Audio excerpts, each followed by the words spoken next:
What is it what you would recommend to folks that really want to build big data in their organization, beyond using your product, that they have to do, that's obvious, but what are the things that people should really pay attention to as they build big data out in their organization? That's a great question. I think the biggest shift I've seen in Hadoop in the past year is the conversation is finally changing to use cases. Yeah. I think so much of the early stuff when Cloudera was the only company around for a while and it was really science projects and what I call putting all your bits in one bucket.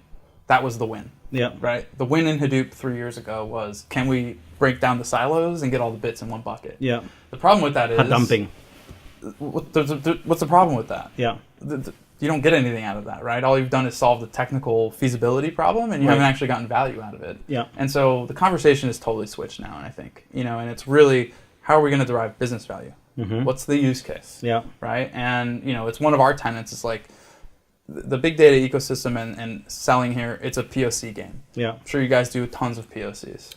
Maybe you're moving past that now, but, that's a lot of about how it works early. Mm. And what we really focus on is no science projects. That's our rule.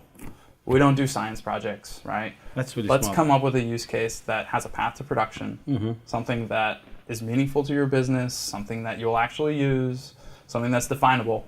Not some hey, if we somehow got a 360-degree customer view, we could optimize. Yeah. That's not specific enough, right? What are your data sources? What are you actually trying to run on there? And how do we reach an actual definable outcome, right? So that switch towards the business value, the use case, what you're actually trying to derive out of the platform, rather than the platform is value in and of itself, right? Which it's not, right? It's just another piece of infrastructure, right? It's beyond the gadget. It's about real value. Yeah, I think that's been a big shift. That's what I'm excited to see in the market. And we play very well into that because we're much more focused on the application side than the data warehouse.